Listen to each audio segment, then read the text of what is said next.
Hello everyone, welcome back to the channel. This is 99 Blades. We're going to be doing a full collection video. This one's going to be really long, probably around that 35-40 minute.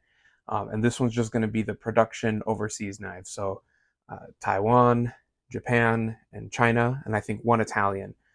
We're just going to get started with the really junky ones real quick here. So we got a terrible Amazon Balisong that just has a bunch of issues.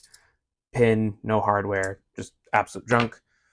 We got a 3-pack from Sam's Club that was like the Gerber Best Hits with this Evo Junior, which is the worst of the lot. It just doesn't deploy unless you just give it a royal whip. Awful. Air Ranger, ergonomically probably my favorite. It's quite comfortable. I might give this to a friend. And then a Paraframe, which is the best of the lot. Shout out to Knife Rabbit, who actually tuned his to be not terrible. Next up, we got the Leatherman Crater with the double pivot. One of the first knives in my collection, but it's also not good. Next up, we got a Walmart haul of some knives here. So we got the Ozark Trail. Somewhat of a controversial knife, but it's interesting. Not bad action, has some play. It's on bearings, which is interesting. If you want a video with this compared next to a bug out, let me know. CRKT Scribe. This is one of the more fun knives in my collection. I do quite like this. It's kind of like a USB stick. One thing that I think was a miss with this is you see these dimples and how that's kind of your retention. I wish they had the dimples here so you could basically make it a full 4-finger knife and then you could just close it. So kind of a miss. Maybe they do a Scribe too. And then this Swiss Tech, which is actually impressive for the price. I think it was 26. Very smooth action. It's aluminum, carbon fiber, anodized aluminum, and I'm probably going to give this one away, maybe around 500 subs. But this one impressed me. It was a little surprising. Then we got the smallest knife in my collection, which my wife got to me as a gift. Amazing 1.5 finger ergonomics. It's actually can cut paper. So yeah, this one's just a fun little micro slip joint. And completely switching gears, we have a Punisher two-handed Elite Edge. This knife sucks. Blade play is crazy. Lock slip on the opposite direction, which is not great. It's assisted, rubs on the scales, but I got this on my honeymoon because I saw it in one of those shows we were, one of those booths of like those shops, and I was like, I need this. An absolute waste of $35, but it's too funny not to keep. And now we're going to move into more serious and legit knives. So we got a Swiss Army knife, one of those special yearly editions. Thought it was beautiful. I gave this as a gift to my wife, but I just keep it around. The Civivi Backlash. This knife, I have a matching one that I gave to my father. So my father carried a satin version and I had a coated one. That was my dad's first knife, and this is a very interesting knife because it's got such a thin stock with a deep hollow grind, but the handle's really big. Very comfortable. I really like this knife. I would love to see CVV revisit this with an updated steel, maybe updated handle materials, and then cut back here a little bit more to have better access to the lock. But I really like the overall ingredients that are here. Just a couple things that I think tweaked would make that knife excellent. Next up, we have a Reich P801 stainless frame. So it's kind of heavy, but it feels nice. I think texturing would definitely help because it's a little slippery. But I gave this as a gift to all my groomsmen. So I bought 12 of these, a couple extras. Kept one just to make sure I liked it. But having a stainless 14C 28N blade and just kind of this nice stainless frame, hefty frame lock, I figured this would be a good gift, and I hoped it serves all my groomsmen well. I know my brother-in-law uses it a ton. I ended up giving one away as a giveaway knife, and I have another one that I'll probably be giving away maybe around the 500 sub or 1,000 sub but I really do enjoy that knife. Next up, the second knife I ever bought, the Artisan Cutlery Arroyo, this one in the micarta. Very much like this knife, and I got my wife a matching one. So this is hers and this is mine. She has this beautiful blue one. I forgot which retailer exclusive this is, but very nice knife. Um, nice and look. Next up, we got a Rat Model 1 in AUS-8. This is a big, big knife. I do like this one a lot. I think, it's kind of one of those size comparison standards for a reason, because it is just a really good benchmark knife. And we'll revisit this a little bit later in the video. Next up, we have a Kaiser Sheepdog in 154 cm. This one is a bruiser. I never carry it because it's too big in the pocket. Because that blade is so heavy, it just falls. I think they could have knocked down these edges a little bit more, maybe a stronger chamfer. If you're really wrenching on cardboard, you do feel it. It's not painful or anything, like it's fine, but it's just one of those things like they definitely could. I'm not sure if they fixed that on like iterations after this one, like the titanium one or the aluminum ones that they've done. The button lock ones is kind of an older sheepdog, but this is kind of like a cardboard monster in my collection. But there's one that has eclipsed this in terms of just cutting through cardboard and being super easy. CVV Elementum. I believe this was my second or first CVV I ever bought, and this is just like a really nice benchmark type knife that CVV made. Very neutral, good ergonomics, like the choke up spot, hollow grind, flipper, very light with these carbon scales. Again, kind of like the Backlash. I wish they cut these a little bit more so you can have a better access to the lock. The texturing is nice, but these are very nice knives that they made. This is the only one from Japan, the Sekisiri Japan Spyderco Warney. This is my only backlock of the collection.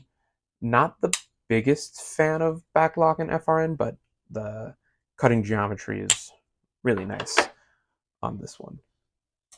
We have the Zack in the Wild Yonder, and I want to adore this knife, but it's a little too small. I think if they give it a kind of like a forward choke up spot right there, oh, this would be like money. So hopefully they do a Yonder 2, either a little bit longer, give it a choke up spot, and maybe a liner, maybe a frame, maybe a button. I'm not the biggest fan of an access lock. I do like it, but it kind of feels a little spongy sometimes. I like the crisper feeling of a normal detent, but I really like the elements. I love the contoured scales. I love the size. I wish that choke up spot would just really seal the deal. So I'm probably going to sell this one, but really looking forward to what Zack puts out next. Now we have a Civivi Conspirator button lock. This one still has stick. It's never worked itself out, but I like the pill that you have for reverse flicking, for thumb flicking. Very fidgety, very comfortable. Yeah, just another one of those Civivi button locks. They have a bunch of them in that kind of price range, so it's really just pick your shape and textures and what you like. We have my newest Civivi, which is the Vision FG. The Civivi Vision Buster, no, the Buster or whatever, the new one that they made. There's kind of some controversy with the stop pin location. And on this one, you can kind of see that shiny spot is where the stop pin is hitting. I do think that's too far forward. Snex did a video showing that you can sharpen away so much life of the blade before that becomes an issue. And I think it's more of a visual complaint. Like, I would much prefer to see the line there. I don't know, like draw this down. I'm not sure how it would all work. Seems like it's more of a minor gripe and a visual discrepancy than a functional one. I doubt you'll sharpen away enough steel that the stop pin starts hitting the cutting edge. Very cool mechanism. Gives it more of a snap compared with the access lock. So I don't know, maybe like combining these two would be really cool. Like a Vision FG Yonder crossover. That'd be really fun. I think I'd like that. This is the Vosteed Nightshade, and this is what I was alluding to. This is an amazing knife for cutting cardboard. This kukri blade shape, because the tip is lower than the pivot, I don't know, just keeps you locked in the material. Really comfortable handle, very good action for the price. I love this knife. Putting it back together was a bit of a pain. There was some issue with the micarta. Just when you kind of put these screws down, you can't get the pivot back in. So I had to really just bend it and flex it. I'm not sure if the micarta is shaped now properly and if subsequent cleanings will make it better, but very nice knife. It has like a little ting to it. I hope the mic picked that up, but it's got a little ting to it, and I really like it. I do use that one for processing cardboard. Now we have a Vox Dapper. This is a Blade HQ and Jesper Voxness collab, and ergonomically, adore this knife. Very thick blade stock, very thick behind the edge. Fortunately, it does have a little bit of lock rock. I don't know if you can hear it. You can feel it whenever you're cutting something. I've tried to pull this lock over, but it's a steel frame, so it's just not giving the way I want it to. Love the minimal flipper tab, and this one you can reverse flick off the grind. I'm left-handed, so I'll just, there. You can just reverse flick kind of off. There's enough blade poking. This is one of those knives that if I could fix the lock issue, I might consider getting this reground and actually carrying this a lot, because I do like this blade shape and I do like the ergonomics a lot, and it's very light. Very interesting and fun little knife. We got my bougie baby banter. This one was the Knife Center exclusive, so it's S35 yen. I got the unlocked composite carbon fiber scales, which have tweezers and a toothpick. It's running on skiffs, and to get it all together, I got the new Baby Banter 2, which was the Access Lock version's button filler tab, all snugged up here. So that was an extra thing. I reached out to Civivi for, and they sent it to me, and I think it really puts the whole thing together. Carry this a lot in my fifth pocket of jeans, and I love the little tactical spoon. Really nice knife. I actually had another one that I used more than this, and I ended up giving that one to my dad when I made this one. So I have two of those. Then I have a Lander 1 that I put the Flightanium Stonewash scales. Makes it a little heavy for the size. This one's also on skiffs, and oh man, they turned out great. Do you like this chamfer or this scallop that they put? If you like this pinch grip or kind of like that grip, it really is nice. I think more knives should incorporate something like that. Flightanium did a really good job with these scales. Ben did a good job with the design. Really, really comfortable. Do like this knife a lot, put it this way, since we're approaching the end here of this first section, and we got another Vosteed, the Thunderbird. This is the Magpie G10, so very different than what I normally get. I got the titanium one, but the lock had like stick issues. It was just very hard to open, but very cool. Multiple deployments for days, very fidgety, very cool. Vosteed makes some really good stuff. Now we got an interesting one. This is the Bestam EDC TPT slide, and I think a zero feud blade. This is just a really nice, I don't want to carry knife, but I still want something kind of a day, or if you're in like gym shorts or whatever. This is advertised as having like a wrench set and a hex bit and a pry bar, bottle opener, and then you have like the camp fork attachment. But truly, this is just a box cutter with a bottle opener and a light pry. I think the other tools a little more gimmicky, but just as this in a bottle opener, I think it's fantastic. And a lot of times people have like a loose thread on their clothing, and I don't want to hand them something like this because I feel a little uneasy with people cutting towards themselves who maybe aren't the most versed with the knife. And I think you can just set this right here, and this is perfect for someone who's not very, maybe they're clumsy, maybe they're not very dexterous, and they're probably not going to hurt themselves, and they can still get their loose thread. So that's really good for that. And then the Model 1.5 in Magna Cut. This is amazing. I love this knife. This knife has kind of become my favorite in the sub 100 category. I carry this a lot. I leave this in my car most of the time, and I like it much more than the Model 2. And I think it kind of, this is a little too big. The Model 2 is too small for me, and this is like right in, like right where you want it to be. This is a very nice knife. Um, I like about the Rat series is kind of, you can put the clip wherever you want. That's great. I was thinking about getting some blemish scales from, I think it's Way of Knife. They have some ones with nail lines that were messed up and smooth ones for like $25. So I was like, oh, I might consider doing that. But then I don't know how heavy it would be, and I do like the weight. So yeah, this is probably the best Ontario knife Rat from the lineup. I think it's well priced. I think it's very good for the price. The only thing I'm not entirely sold on, and I haven't taken it apart yet, is it's a lot of standoffs. I feel like they could have just accomplished the same structural uh, integrity with a backspacer and removed two of them.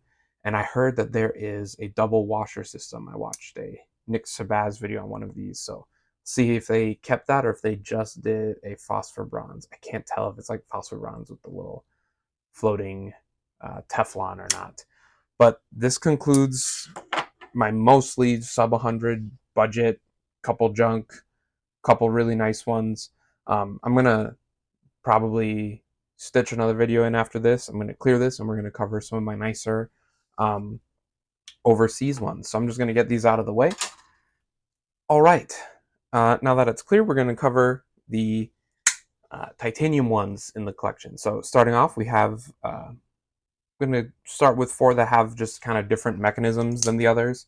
So this one is a Demko with that shark lock, very interesting. I'm thinking of selling this one and getting the shark cub, as I think I'd like the ergonomics better for me. But these are really fun, really interesting.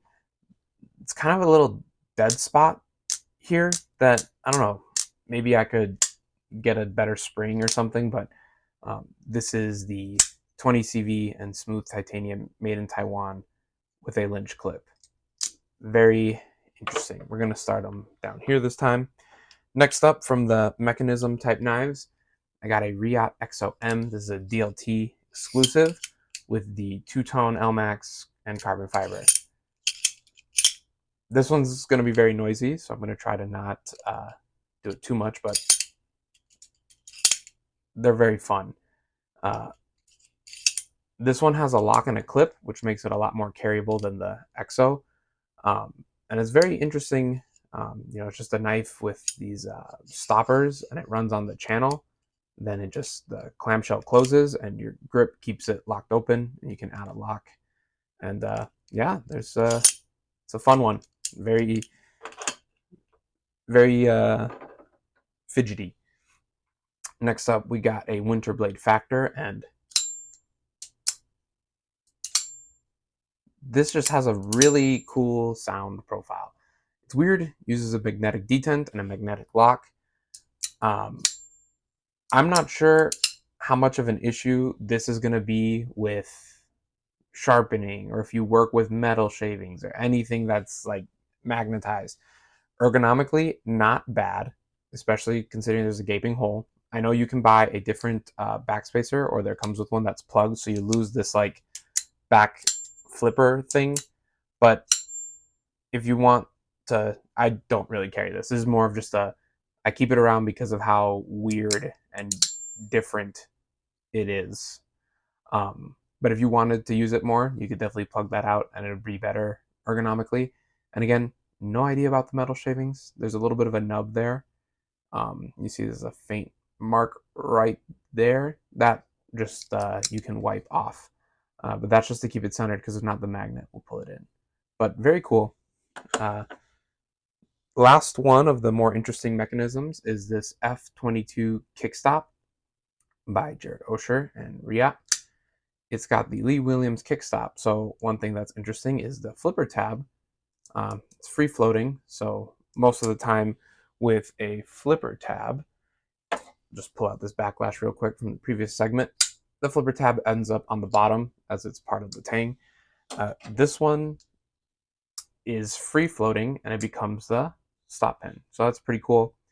I love this knife. Very gentlemanly, very, I think it's just the traditional shield and the classy look. It's kind of look like it has a harpoon. It's more of like a swedge. I don't know. It's really cool. I really like this knife. Really great action. The break on the detent and just the leverage from the flipper tab are fantastic. Really cool sounds because of the extra clickiness of the flipper. So very cool. Very much like this knife. And these two are kind of similar with their PVD pocket clips. Next up, we have one that I'm probably going to be moving, and it's just because the tip and the blade. I don't feel confident sharpening this, and I don't feel confident that I'm not going to break that tip. This knife is beautiful. So cool. Really awesome harpoon. Love the aspirated handles. Really great action. I put this on skiffs, so it's just very smooth. Really great detent and great reverse flick. Probably the best Sharp by Design reverse flick. Really interesting with the single screw here as a backspacer, and then all of this is open, which is kind of different than normal. I do really love the way this looks, but I just don't carry it for those previously mentioned fears. So I'm probably going to move this along. But man, this is such a wicked design. Very cool. Next up, we got, I think, the heaviest knife in my collection, which is the SOCOM Bravo. This one had a bit of controversy just because Microtech's a USA company. They collaborated with Reich to make this overseas. But controversy aside, the end product is really good, really big, comfortable. Crazy action, but that's just because the knife is huge. See if I can get it in one swoop. There we go. The knife is huge, so of course it's gonna just drop. I'm thinking of putting a skiff in here because I got some double row bearing skiffs. But that'll be fun. And I got this on my honeymoon as well. So got this one, the absolute joke, and then one more, which we'll cover in the next video. All right, next up we have a Null Knives Raiden. This one used to be the black PVD with gold, but I had it blasted by Andrew. He does fantastic work. He's actually modded 2 of my nulls, and I have another one that was modded by someone else, but we'll get to those later. Fortunately, the logo used to be here, but it got blasted away.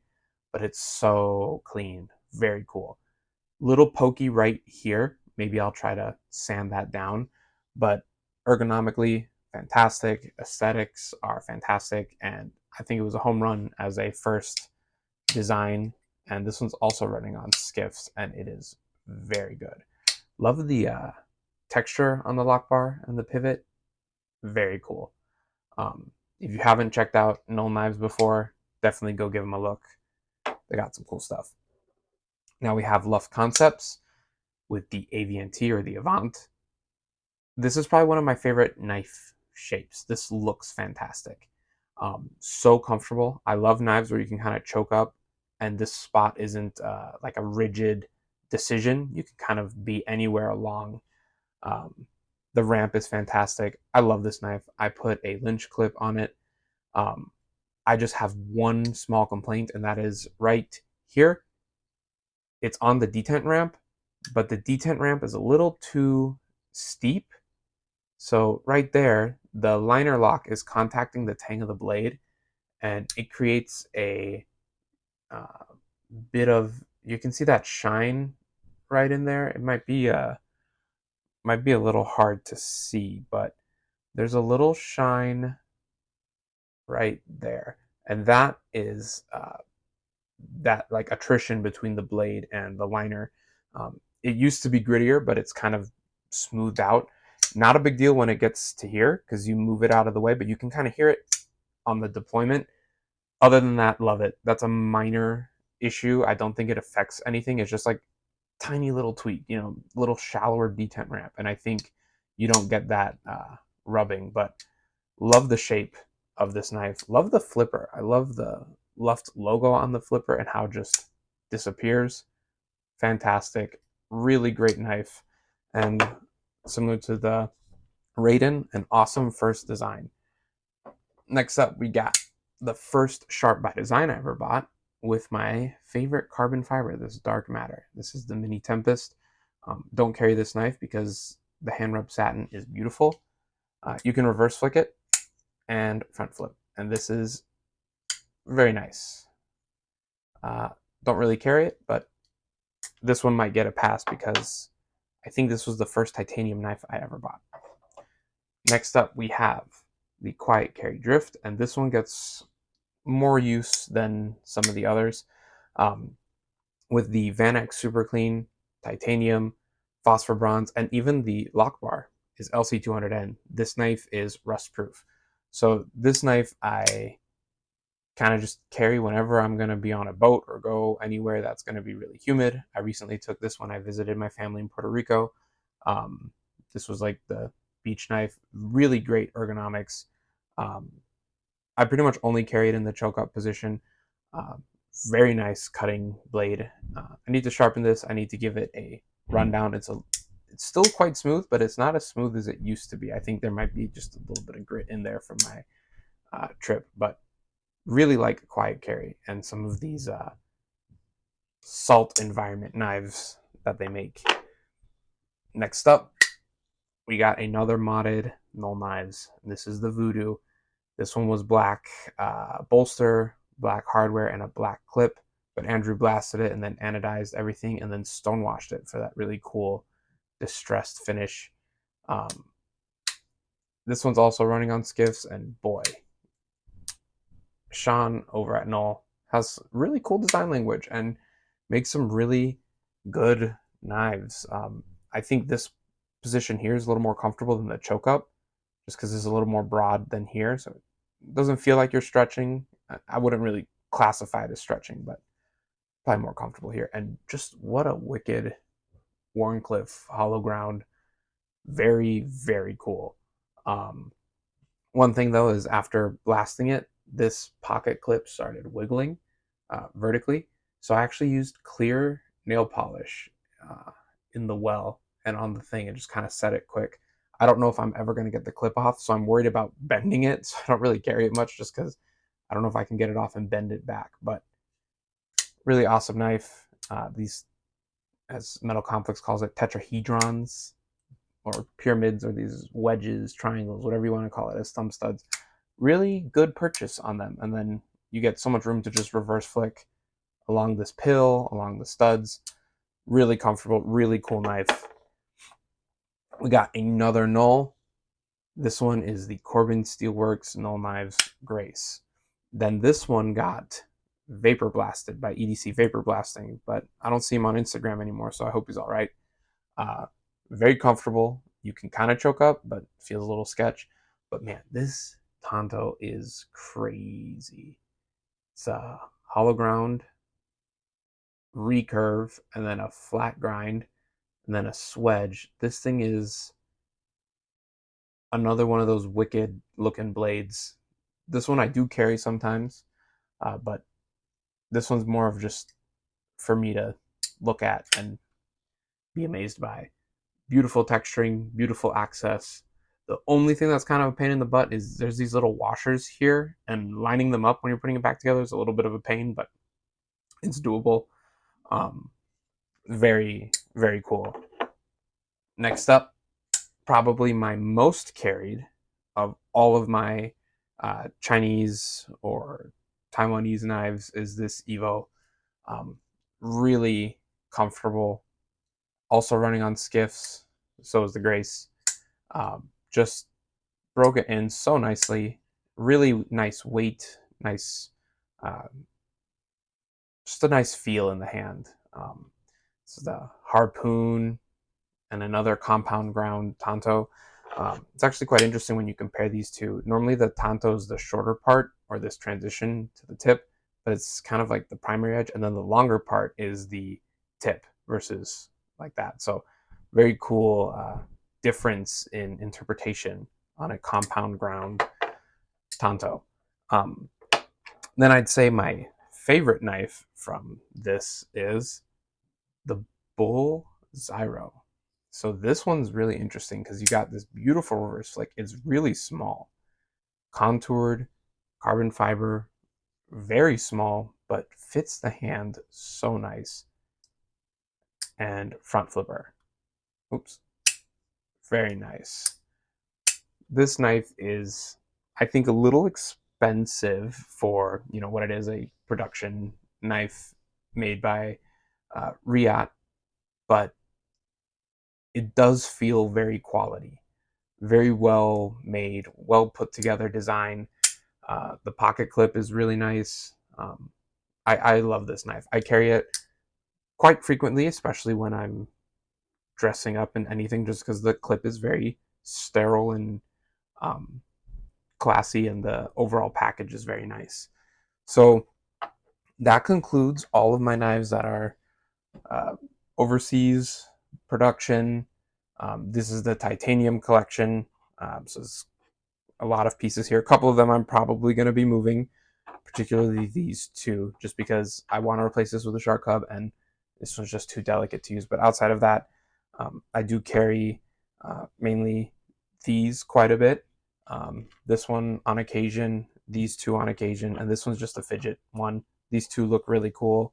This one looks really cool. This one's kind of a special memory, but yeah, um, that is my first part of the collection video, and I'm going to be doing the USA made after this, and then maybe a fixed blade and balisong, or maybe that might be in the next video, depending on how long that takes. But thank you so much for watching, and have a great rest of your day.